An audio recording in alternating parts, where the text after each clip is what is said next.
Today, we're diving into the absolutely incredible life story of Seshadri Swamigal.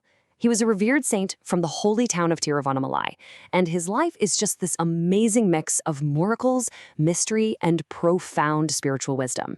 So, let's explore his journey together. So, how did a young boy from Kanchipuram become one of the most beloved saints of Tiruvannamalai? Well, we're going to start with the childhood miracle that gave him his famous nickname. Then we'll follow his really intense spiritual calling. We'll journey with him to the sacred Arunachala mountain, see what his life was like as an enlightened master, and finally, we'll take a look at the legacy he's left behind. Okay, so our story begins in Kanchipuram, and it's here that a single, seemingly small event from his childhood would end up defining how people saw him for the rest of his extraordinary life. I want you to picture this. It's a bustling temple festival in Kanchipuram, just full of color and noise. A mother, Maragatam, is there with her 4-year-old son, Seshadri. And even at this super young age, it was pretty clear he had a special connection to the divine. As they're walking, they pass a vendor with a whole sack full of these beautiful little Krishna idols, and young Sheshadri's eyes just light up. He points to one, not because it's a toy, but because he wants it for his own daily prayers. The vendor, he was so moved by the boy's sincere devotion that he did something pretty amazing. He completely refused to take any money. He said the child's interest was a blessing, like his first sale of the day. He just gifted the idol to Seshadri. The next day, something truly unbelievable happened. Now, this vendor, he would have been thrilled to sell maybe 100 idols at a big festival, but on this day, he sold every single one he had. All 1,000 of them. Overwhelmed with gratitude, the vendor rushed to find Seshadri's mother, fell at her feet, and just declared that her son's touch was miraculous. And from that day forward, the little boy from Kanchipuram was known as Tankai Seshadri, Seshadri with the golden hand. So how does a boy with a golden touch grow up to become a spiritual master?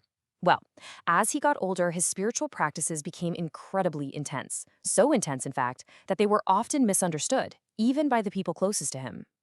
You know, his spiritual devotion was just all-consuming. He bathed so often people started calling him the water crow. He'd spend hours in deep meditation at temples, and to his family's horror, he even practiced intense spiritual chants in cremation grounds in the middle of the night. They got so worried about his detachment from the world that they actually tried locking him in a room. But this is where it gets really interesting. When a relative confronted him about his behavior, Seshadri responded with a 3-hour debate completely in Sanskrit.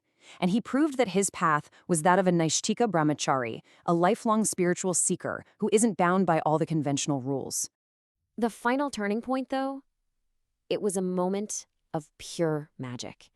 His uncle, who was trying to force him to go to a family ceremony, locked him in a room. But when the ceremony was over, they unlocked the door and the room was completely empty. He had just vanished. And it was then that his family finally understood. He wasn't just their nephew. He was a great soul on a divine mission. So, having completely transcended the bonds of his family life, Seshadri began his journey towards the sacred Arunachala mountain. This was the place that would become his home and the backdrop for his life's work for the next 40 years. This timeline really shows the key moments of his life. He was born in 1870 and arrived in Tiruvannamalai in 1889 when he was just 19 years old.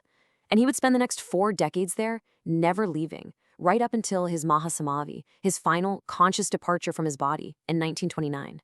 For those 40 years, Seshadri Swamigal lived as a siddha, a perfected being who has realized their own divine nature. He didn't build an ashram or gather disciples in the usual sense. Instead, he lived a life of what you might call divine play, where his actions were often mysterious and totally unconventional. He had no fixed address, you might find him meditating near the giant temple chariot, or sitting on the steps of the holy water tank, or just wandering through the town's busy streets and shops. He was completely unconcerned with his appearance or his surroundings. And this is where his behavior seemed the most bizarre. He would just walk into a shop, go straight to the cash box, grab handfuls of money, and throw it out onto the street. But here's the amazing part. No one ever tried to stop him. So why not? Because they knew the legend of the golden hand had followed him all the way to Tiruvannamalai.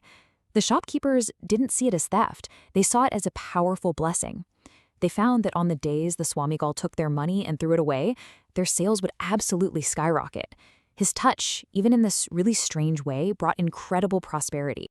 But his influence wasn't just limited to the local shopkeepers. Oh no, he was a silent, powerful force in Tiruvannamalai, a kind of guiding light for other great spiritual figures who were drawn to the energy of Arunachala.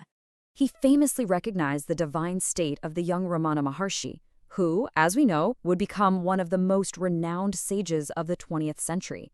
Seshadri actually protected him when others couldn't see his greatness. And he was a revered figure for other great saints of that time too, like Brahmana Swami. After 40 years of living as the town's beloved, eccentric, walking deity, on January 4th, 1929, Seshadri Swamigal consciously left his physical body. It really marked the end of a truly remarkable era for Tiruvannamalai. But his presence can still be felt, absolutely. Today, his ashram, which houses his samadhi shrine, is a vital stop for devotees walking the sacred Girivalam path around the Arunachala mountain. It's a place of deep peace and power where people from all over the world come to feel his blessings. You know, when you reflect on his journey, from that little boy with the golden hand to the enlightened master who lived beyond all rules, we're left with a really powerful question.